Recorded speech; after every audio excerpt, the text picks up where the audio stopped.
Hello and welcome back to this AWS course. We're currently in section 4 and this is lesson 3 where we're going to automate the production of our end file.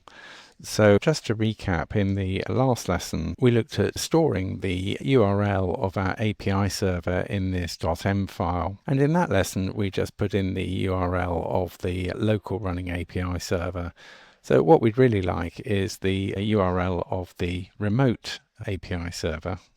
But the problem we've got is that every time we deploy the API server using the CDK stack, it will generate a new address at the API gateway.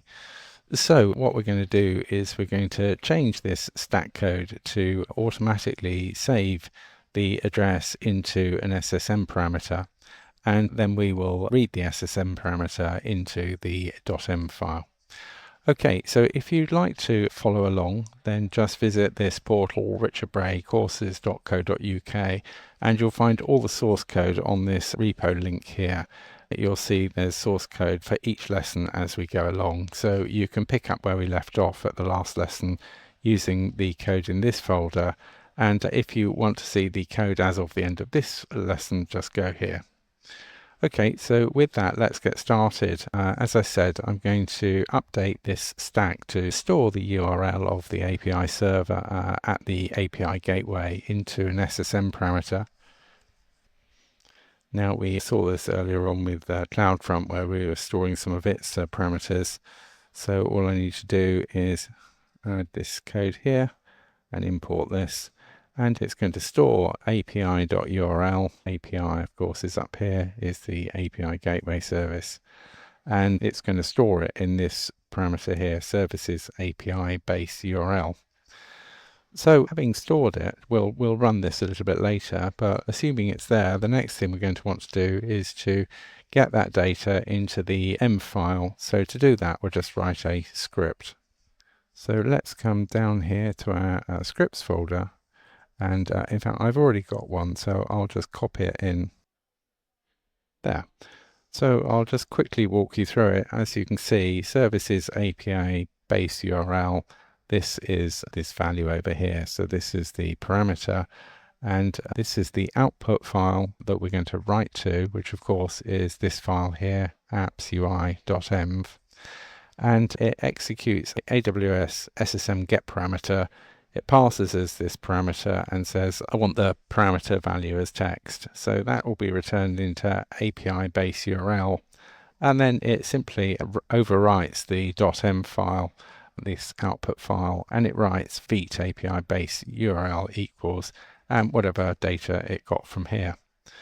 So now all that's left to do is just put this all together and run it. And to do that, we'll update our package.json. So let's come down here, and a couple of lines we're going to need. So one is going to be to call this generate UI env. So I'll just paste that in like this, and then to actually call it, I'll update deploy everything. So deploy everything now is going to deploy to CloudFront, then it's going to deploy the API server. Then it's going to run this generate env, so it'll read the parameters that were stored by the API server, and then it'll deploy the website, which of course runs Vite build as its first step, and at that point it'll pick up the data in the M file. So let's give this all a go. Now I have actually already run it once and tested it, and I know it works, but to show you it running, I'll say prun deploy everything, and it should run fairly fast because the stacks have already been created. But,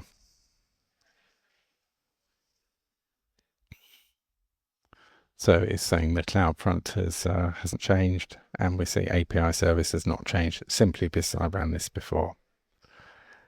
And it's actually printed out the value that it's written to the .m file. We can see here it's picked it up, and then everything else is sort of running and gone green.